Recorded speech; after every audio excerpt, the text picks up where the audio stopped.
दिवस का मौका था और शक्ति प्रदर्शन का दिन था। शिवसेना के दोनों गुटों ने अपने को असली और दूसरे को नकली बताया, लेकिन इस बीच शिंदे गुट के दिग्गज नेता रामदास कदम का बयान आपको सुनाते हैं, जिसको सुनकर महाराष्ट्र में सियासी हड़कंप मच गया।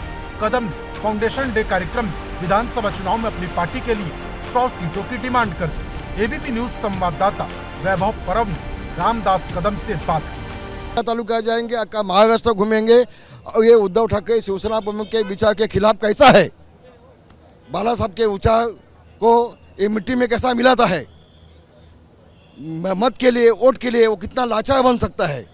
हम जनता के सामने सच्चाई क्या है, सही उद्धव ठाकरे क्या है, वो लोगों के सामने हम आएंगे। लोकसभा चुनाव में हार के लिए रामदास कदम ने सीट बंटवारे में देरी के साथ ही बीजेपी और अजित पवार गुट को भी जिम्मेदार बताया। रामदास कदम की एक एक बात महायुति की मुश्किलें बढ़ाने वाली है।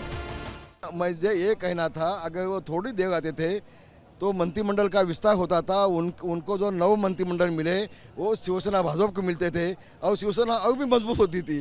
यही मुझे कहना है। दादा होना चाहिए, दादा तो होशियार है, दादा जो बोलते हैं वो करते हैं, तो दादा है। परफॉर्मेंस नहीं दे पाए। नहीं देंगे ना, अभी आस्ते आस्ते देंगे ना, अभी देंगे।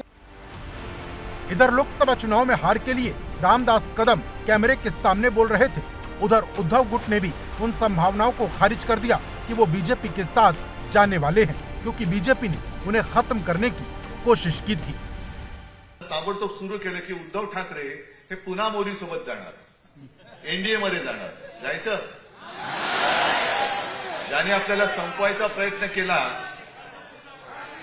आपल्या माते समान शिवसेना खत्म करण्याचा प्रयत्न केला, त्या नालायकांबरोबर पुन्हा जायचं।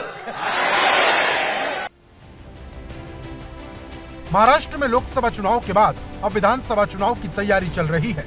महायुति और महाविकास आघाड़ी एक दूसरे के आमने सामने होंगे, लेकिन अभी दांव पेच का लंबा दौर बाकी है। मत भूलिए, महाराष्ट्र वो राज्य है जहां लोकसभा चुनाव में सीट शेयरिंग को लेकर दोनों गठबंधनों में सबसे ज्यादा माथापच्ची हुई थी और इस बार भी ऐसा ही होता नजर आ रहा।